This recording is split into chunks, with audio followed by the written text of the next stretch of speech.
Hello! I am so happy to be here. A big thank you to Willamette Writers for making this presentation possible and letting me bring you a message from your literary ancestors who are asking you to guide society into a healthy future. Today we're going to talk about transformative conflict through the power of the first word. Now, that first word might not be one you ever write or speak or even consciously think of, but it is bubbling out of your unconscious. We're going to make an approach to this through a mythopoetic lens that is fundamental to all genres of storytelling. This is called the universal grammar of story. So we're going to have a half-hour presentation, and for those of you in the conference, we'll do an hour of workshop on drafting that particular word to make your story the strongest. Our conversation today covers three areas. First is the unity of opposites that forms the first word. This is not the literal first word as in once upon a time. It is the first word that triggered the story into being, having come from something called the unity of opposites. So first we'll cover the unity of opposites, and then we will learn, secondly, how to harness its atomic power, where the story begins to feel as if it's writing itself. Surely you've had moments where you can't write fast enough to keep up with the thoughts. And thirdly, we'll see how it quite naturally drives character transformation through the story arc. What is not covered here today is how the unity of opposites transforms the writer in the telling of the story, and how it transforms the audience in the hearing of it. But stay tuned, that's a future very fascinating conversation. Before we dive into the unity of opposites and the power of the first word, let's take a look at our approach through the mythopoetic lens using the universal grammar of story. Now, this is a massive body of knowledge handed down to us across thousands of years from our literary ancestors. But today we're going to look at just one small part of it, so don't worry. A mythopoetic approach to storytelling draws from the archetypes of the collective unconscious, coming out of ancient philosophies and the depth psychology of Carl Jung. The universal grammar of story part of that is a method in philosophy of writing that I developed at Portland State University in the early 1990s. I used a scientific analysis of thousands of stories, books, and scrolls, along with interviews of people from non-literate societies. I interpreted my findings through a mythological lens. In other words, what we have here is a love child of a menage a trois of science, art, and mythology, baptized in a bit of mysticism. Once I found patterns in all that data and formed it into a theory, I had to test it. That began with having it peer-reviewed and revised as the normal process in scientific inquiry and academia. But I needed some real-world practical testing, so I began teaching it at universities, at writing groups large and small, and at conferences across America. Then I needed to get out of my comfort zone, from my most familiar culture. So I took it abroad. I taught it in Europe at the Viadrina in Frankfurt Oder and to students at the Arc Film School in Berlin. This was not so far out of my comfort zone as I have family there, but the next stop was wildly out of my world. I took it to Kyrgyzstan. If you don't know where that is, it's south of Russia, west of China, north of Afghanistan, and east of Iran. That's a picture of my husband and me during Ramadan in the village of Balakche on the shores of Lake Itsikul. I taught it at the American University of Central Asia in the capital of Bishkek, in both the city and the countryside. the universal grammar of story worked beautifully in Kyrgyzstan, especially as it was revised by advice from storytellers there. That prepared me for an even more different place. The Middle East. Yes, that's me. Surely you recognize that glimmer in the one eye you can see. Here I taught it to women in Saudi Arabia at a women's university and then among Bedouin women in the desert wilderness.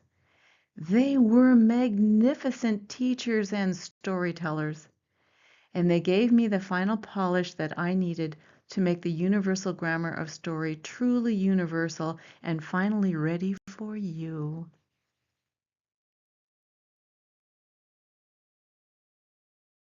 Now that you know where it came from, let me tell you what the universal grammar of story is. It is based on four pillars of knowledge. First is built on the personal and collective unconscious and recognizing the multiple intelligences that writers are quite naturally gifted with at birth and how to advance that.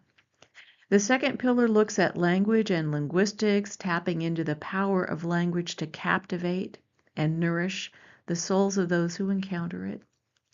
The third pillar looks at the structure of stories with core narrative theories, and the fourth delves into depth psychology, mythology, and mystical philosophy. Today we're going to take a look at one small part of the third pillar of the core narrative theories. So, out of that massive body of knowledge, we're going to distill it down to look at just this one small component of the unity of opposites. I think we've had enough academics, so let's explore the unity of opposites through a story. It's based on true events, but it doesn't matter if a story is real or if it's fiction. The structure and rhythm is the same. This is the story of Friedrich and Willi, who were inseparable cousins in Germany, 10 and 8 at our story's beginning. They spent all day and every day together, and it never occurred to them that there could be life without each other. As the senior cousin, Friedrich, whose name means peaceful ruler, saw it as his duty to look after Willi. This was no easy task. The only other person they were closer to than each other was their beloved grandmother, their Oma, who mentored Friedrich in guiding Willi. Whenever the boys had a scuffle, she would sit them down and instruct Friedrich in front of Willi how to solve the battle and how to grow from it. Then she would make them chamomile cake, as chamomile is the peace bringer. Friedrich's life was defined by Willi. He was a bit crazy. This worried Oma to no end, and for good reason. Every now and then Willi would fall out of a tree and break something. Friedrich saw himself as overly responsible and Willi as overly irresponsible, and as he grew older he realized that he would have to save both Willi and Oma. To do that, Friedrich was going to have to become the guardian. His first task as a superhero was to build a fort, a place to corral Willi, and so he did so in the tree outside of Oma's front kitchen. Oh, they loved that fort. Those boys spent hours with Friedrich, sometimes reading stories, but more often Friedrich acted out the roles of the great heroes of German mythology. Sometimes he'd put on a little bit of costume or make a sword out of cardboard. Oh, how they wandered the world in a place of very dangerous, safe danger. Then their world radically changed when loose coils of barbed wire started appearing on city streets and in villages in 1961. This is a picture of a woman who has just handed her son over to his father. We don't know if she ever got back across that wire in time after having returned to get her elderly parents. Before the wall went up, the kids could come and go from Oma's house through her back door, but the wall sealed that door to the west, just a few feet away from Friedrich's house. And on August 13th, 1961, Friedrich crossed the alley from grandmother's back door to his house for the last time. The wall then divided their village. It also divided their farm. For the next 30 years, the only way that Friedrich and Willie could communicate directly was across a vast distance on their farm as they waved to one another across that iron curtain. Every morning they would get up, first walk to the fence, and wave to one another. But it was too far for them to be able to speak or to hear each other. Grandmother began planting chamomile seeds on her side of the wall, and on Sunday she would climb a ladder and throw seeds over onto Friedrich's side, hoping that somehow he would find them and be able to plant them, or that they would take root, and with chamomile growing on both sides, surely the wall would find peace and collapse its division.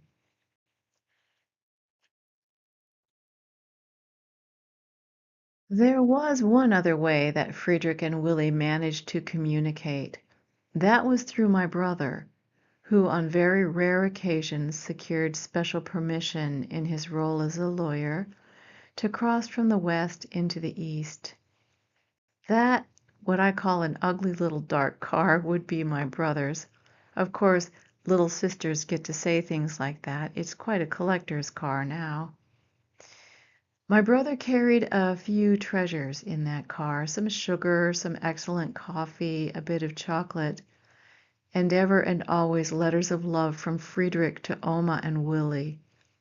In return, brother ferried back letters from Oma and Willie about who had just been born and who had gotten married. And for a little while, always brother brought back a big, big piece of chamomile cake to Friedrich.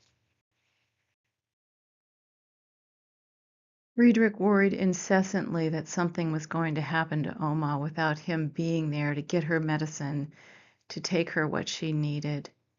And it was difficult for him to get such things across the border. Eventually, of course, she passed away.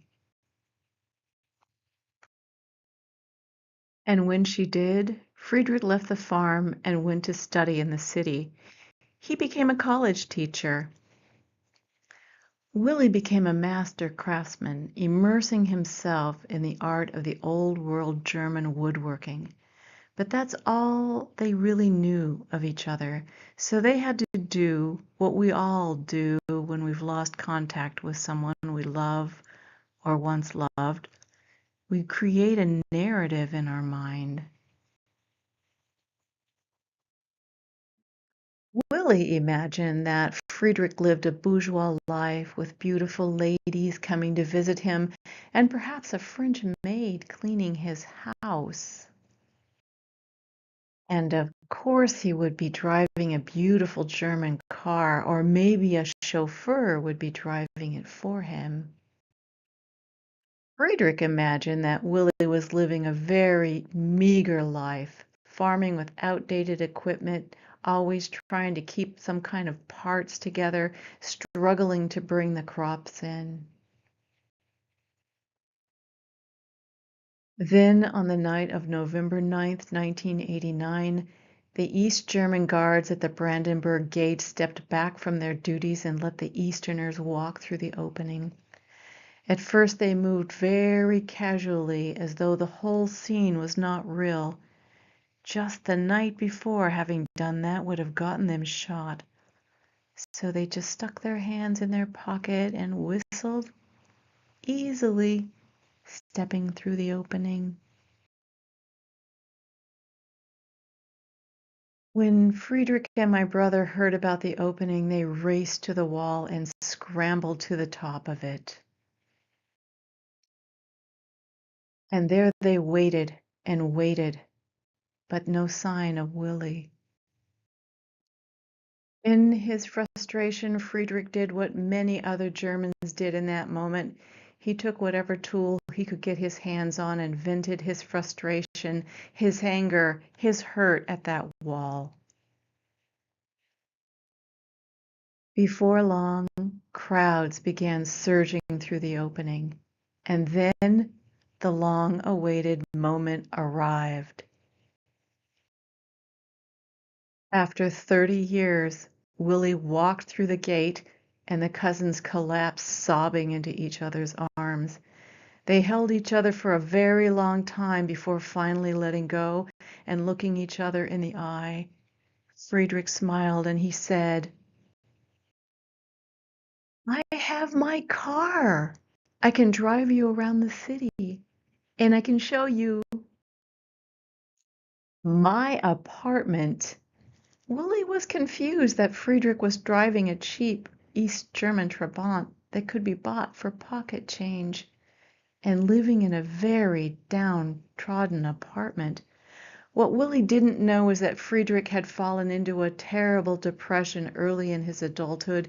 He could never get tenure at the university and never manage to teach more than 1 or 2 classes a semester, so he always lived on the ragged edge of poverty.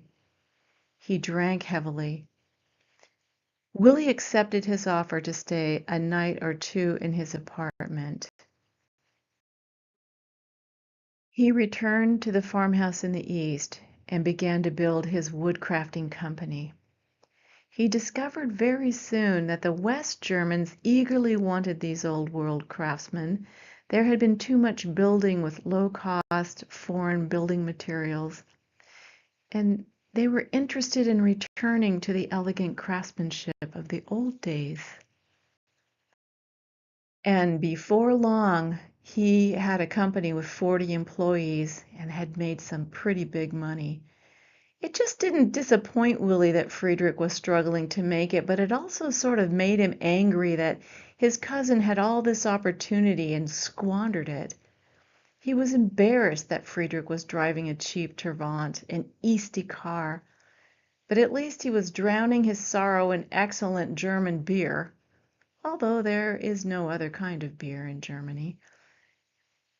Willie, having fallen in love with capitalism and the luxury of life in the West, in turn frustrated Friedrich, who was a bit stunned at Willie's lust for excess. All this time he saw himself as feeling guilty for living in the West, but now Willie becomes the embodiment of the West in the worst way that is in Friedrich's eyes. Willie then tries to take care of Friedrich by hiring to work in his business. But this is humiliating for Friedrich to be the subordinate to Willie. They had a terrible falling out and completely stopped talking to each other for years.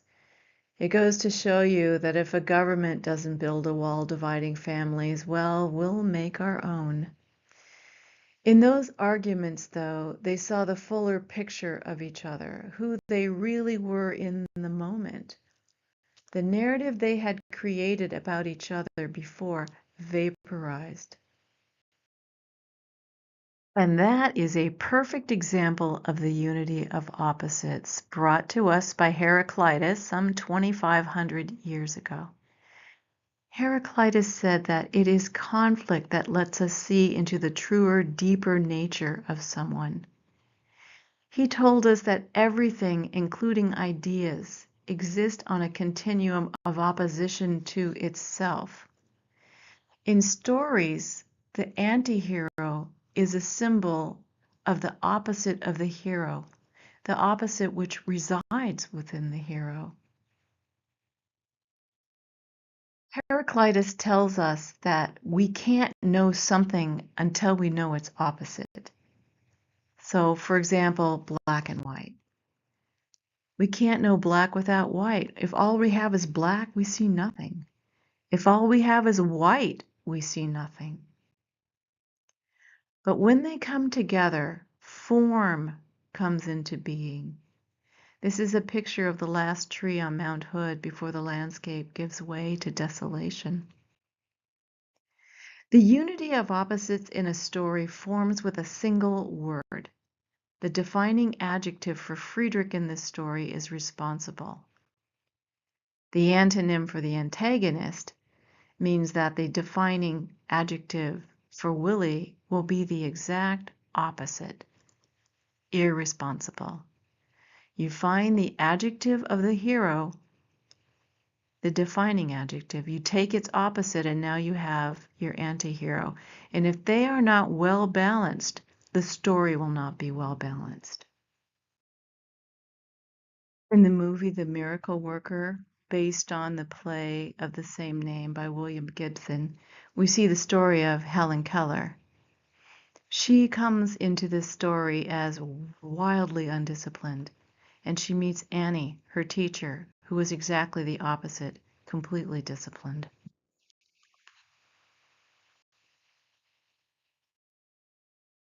In the movie It's a Wonderful Life, George Bailey is honest. That gives us the antagonist, Mr. Potter, who is most definitely dishonest. This opposition, Heraclitus tells us, causes movement, and that everything in existence moves. This is a picture, artist rendition of the Earth 600 million years ago when all of the continents were together. They have since moved due to the opposition of the forces of heat and gravity. Not only does the unity of opposites cause movement, but it directs where that movement will go. And the direction of the movement is always into its opposite. Everything moves into its opposite in time. The young become the old. The high-minded young person becomes the stuffy parent that they don't want to become. You remember that moment when you said, "Oh my, I just became my mother." The Earth here this is a picture of the Earth 4.5 billion years ago. It was a fiery molten mass of hot lava, and now it's a cool, solid core. Now, some people will say, well, the water's not solid, but it's resting on a solid crust. Friedrich had a midlife crisis at 40 that Willie was just walking into when he came through the wall. Friedrich took a radical turn into irresponsibility. He quit his job, and to the embarrassment of everybody, he didn't buy a convertible. He couldn't afford it. He started taking acting classes and going into the Kneipe bar at night and talking about his dreams of being an actor. Irresponsible Willie became the responsible owner of an important company with 40 employees. They became each other. And that is the movement of every story. It's also the movement of life. We will become the opposite of that which we judge. Of course, all the ancient philosophical and sacred texts tell us this. The movement of any story is the movement of a character from their defining adjective into its opposite. So here we see Helen Keller, a screaming wreck, and now a calm and loving child. Now we see George Bailey. How can we think of him as dishonest? He's such a happy and perfect guy. But he, in fact, becomes very dishonest because he's going to cheat the insurance company out of life insurance by killing himself, which is also a ratty thing to do to his family. If you haven't seen the movie Beasts of the Southern Wild, it's a beautiful movie. You should see it. I highly recommend it. In this story, we see a 6-year-old girl named Hush Puppy who moves from being completely powerless to commanding the great beast of the Southern Wild. Relationships cannot grow without conflict. Conflict is as vital to life as food is vital to our life, as oxygen is vital to our life. It is through conflict that we break through the facade we project and let our true self show. You cannot maintain a facade in the heat of battle. And when you've had an argument with someone, you have seen their deeper self and they have seen yours. And if the relationship can survive it, it will absolutely deepen. Deep, abiding love comes from argument after argument, in the careful relocation and readjustment and truth seeing, truth finding of each other. And this is because nothing is what it appears to be. This is a picture of a piece of metal. It's called ytterbium. It's a silver chunk of metal that we use to make lasers with. But that's not what's really there. If you pick this up and hold it in your hand, that's what you'll see. But if you look at it through an electron microscope, what you're going to see is a swirling mass of light, of energy. If you look through a spectrograph, you'll see the light turned into light waves. Conflict is our electron microscope. It is the human electron microscope. It lets us see deeper than just the surface. Here's a picture of Amanda Priestley, the character in The Devil Wears Prada. Oh, how sophisticated she begins the story, and she becomes so plain in the end. The movement of opposites into each other creates something new. So Heraclitus says, everything exists in relation to its opposite. That opposition causes movement. The movement is towards its opposite. And when they clash, we see a deeper side of someone, of something. But something new is also created. So out of heat and cold comes thunder and lightning. And here's a picture of lightning striking the Acropolis in Athens. And I taught close by. This was right out my window.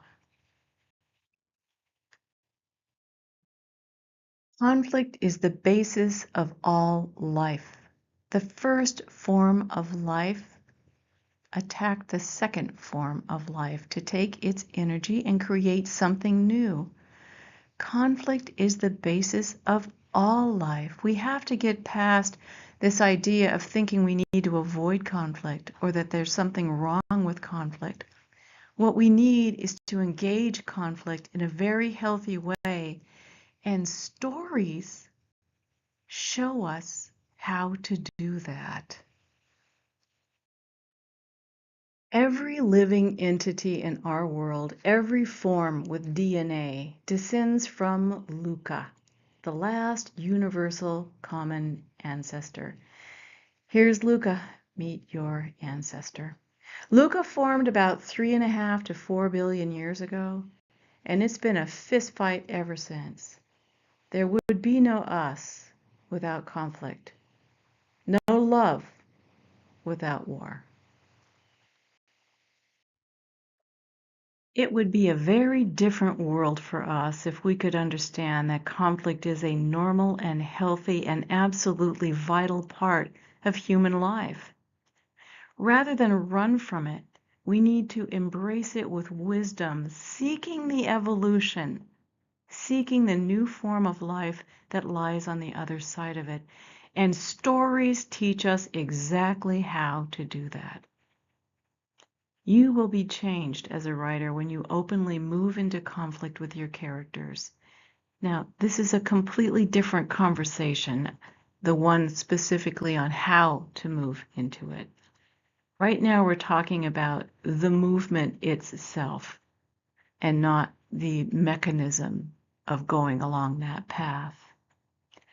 But let's take a moment to look at the conflict between Friedrich and Willie, knowing that something beautiful will lie on the other side of it.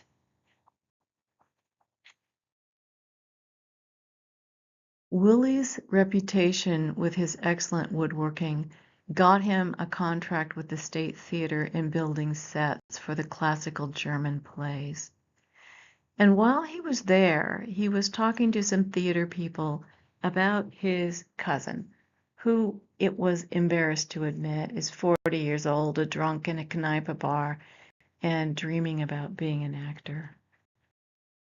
Then he started remembering about how Friedrich would role play these great heroes from German mythology, and how deeply he seemed to love doing so.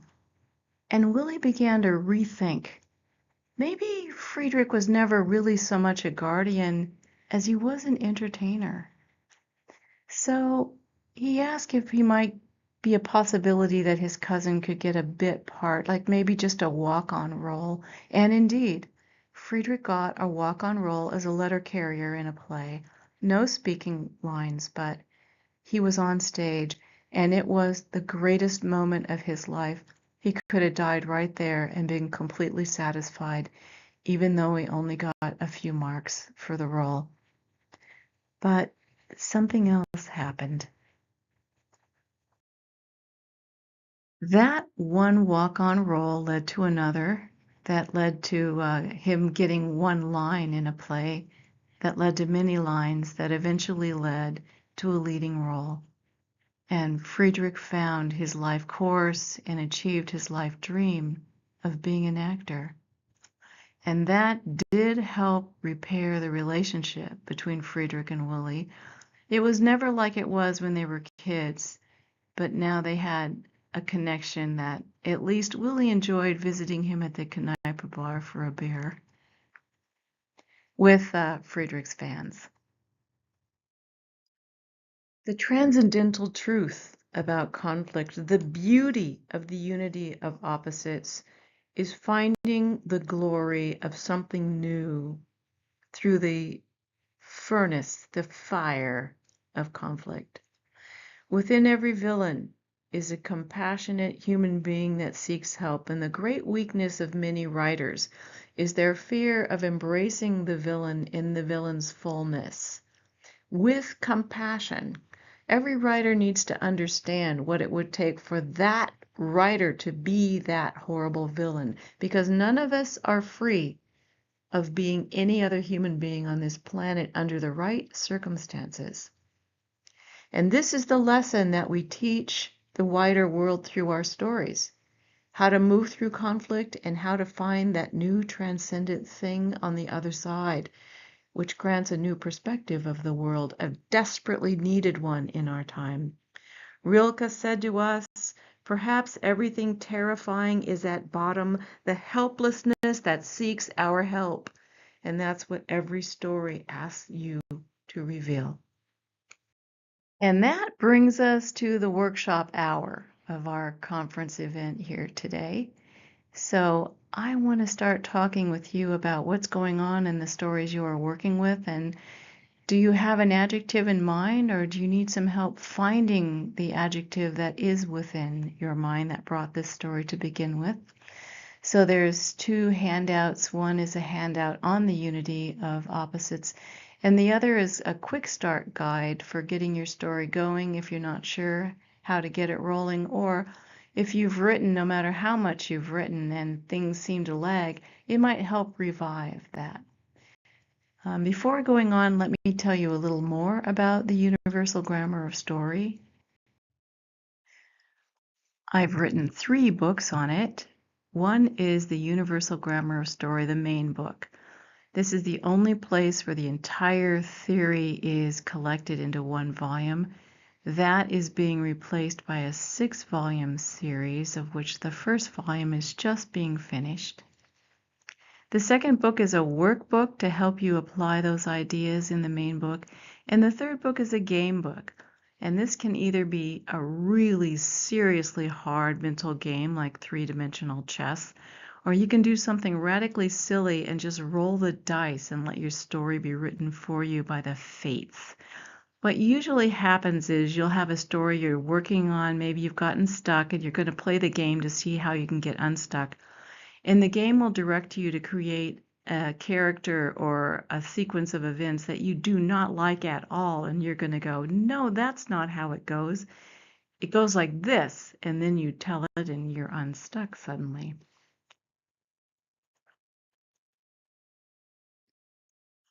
There is also a YouTube channel, Universal Grammar of Story on YouTube. And there you'll find audiobook chapters from this emerging first volume of the 6-volume set. You'll also find other videos such as on creativity and some interviews, radio interviews, and other presentations. All you have to do is look for @Universal Grammar of Story on YouTube, but you can also go to my webpage. You'll find me at hazeldenhart.com. You can also find some videos on YouTube with just searching for Hazel Denhart. They're the same ones on Universal Grammar, but Universal Grammar of Story YouTube is more focused on writing and story development. So I always like to close my presentations with this. No matter how elusive the story might feel, and no matter how long it might take you to capture it, you don't need to ask yourself, am I really a writer? Because you are. If you crave to write, you're a writer. If you've sworn off writing time and time again and find yourself back with a pencil in your hand or keyboard under your fingers typing out a story that you swore you've given up on, well, you're a writer. I've been teaching this for 30 years, and I've never met a non-writer who said, can I call myself a writer? Am I really a writer? Non-writers don't suffer the way writers do. A non-writer will hire a writer to suffer for them, and they'll go on about their business. So if you crave to write, you are a writer, and you are a writer for life, so claim it. And no matter how old you are or how long you've been at it, you don't get out of it. Writing is a lifelong calling. Nature has given writers as the natural philosophers of any society. We are the philosophical guides. We are the cultural scouts leading society along an uncharted and dangerous frontier. But we don't know that in our era. We don't realize that we are the philosophers. And let's say you're 70 and you haven't published anything yet, and so you've always dreamed of being a writer and you're too embarrassed to say you're still at it. No excuse for not claiming your position in society. I love the story of Harriet Dorr. At 72 years old, she published her first novel, Stones for Ibarra, and she won the National Book Award. Now, probably since she was 28 or 30, she's been yearning to write something but hasn't come out of the closet yet. If you're 90 or 95 or 99, you still have an obligation to tell stories to the best of your ability. Don't let society push you into giving up. This is your destiny. And we don't do it for money or fame. That's what society wants us to want. We do it because when we are lost in the I was going to say tantrum. When we are lost in the trance of writing, sometimes it's a tantrum. When we're lost in the trance, it is a sheer and absolute joy. There are moments when the writing is so good. There's no high on earth as high as that. That's what you're writing for. And it is your reward and reassurance for doing what you came into this world to do. So do that. So, teacher tells you you are a writer. And on the side here, teacher just loves you. Now, bye-bye, y'all.